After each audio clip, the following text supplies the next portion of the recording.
वज़ीर पुन्नम प्रभाकर ने बीआरएस के वर्किंग सदर केटीआर के बयानात पर रद्द-ए-अमल जाहिर करते हुए कहा कि यूरिया की पैदावार और तकसीम मरकज़ के मातहत है, लेकिन केटीआर किसानों को गुमराह करने की कोशिश कर रहे हैं। उन्होंने कहा कि बीआरएस अवाम को असल हक़ाइक़ बताने के बजाय सियासी साजिशों में मसरूफ़ है। वज़ीर ने कहा कि तेलंगाना हुकूमत अवामी फलाह के लिए मुफ्त बस सर्विस, सस्ता गैस सिलेंडर, 200 यूनिट मुफ्त बिजली और 60,000 नौकरियां जैसे इक़दाम कर रही है, जबकि बीजेपी और बीआरएस खौफ का वायरस फैला रहे हैं। दूसरी जानिब उन्होंने अपील की है कि तेलंगाना के बेटे सुदर्शन रेड्डी को नायब सदर बनाने में ताउन फराहम करें।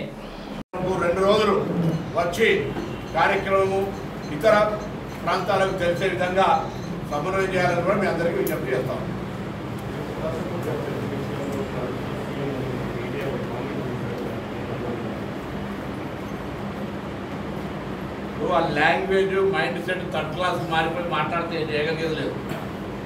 తెలంగాణ బిడ్డగా రాజ్యాంగంలో అపార అనుభవం ఉండి పేద గ్రామీణ కుటుంబం నుంచి రైతాంగ కుటుంబం నుంచి వచ్చిన వ్యక్తిగా హైదరాబాద్ ఆంధ్రప్రదేశ్ హైకోర్టు జడ్జిగా ఇతర రాష్ట్రాల్లో జడ్జిగా సుప్రీంకోర్టు జడ్జిగా కూడా పనిచేసినటువంటి వ్యక్తి.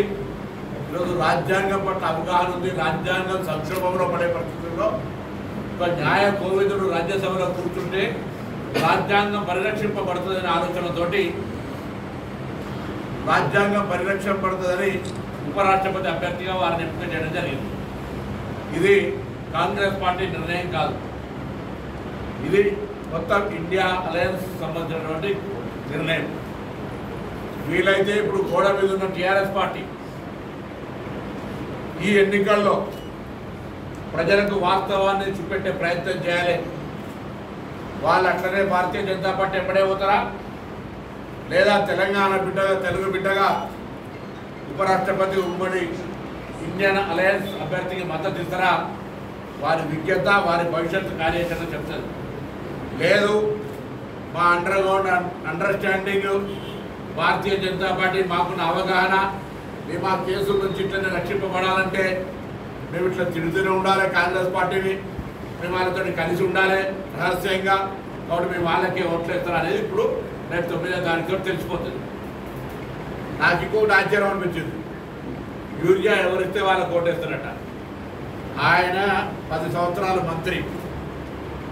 యూరియా తెలంగాణ ప్రభుత్వం నుంచి తయారు కాదు, యూరియా కేంద్ర ప్రభుత్వం ఆధీనంలో ఉన్నటువంటి మాట. ఇది ఉమ్మడి జాబితాలో ఉన్నటువంటిది కూడా కాదు, ఫెడరల్ సిస్టంలో. ఇది పూర్తిగా కేంద్ర రసాయనాల వ్యవహారాల శాఖ మంత్రి ఉంటాడు, రాష్ట్రాలలో ఉండరు. దీని పంపిణీ అంతా కూడా fertilizer government of India secretary online ద్వారా చేస్తూ ఉన్నాడు.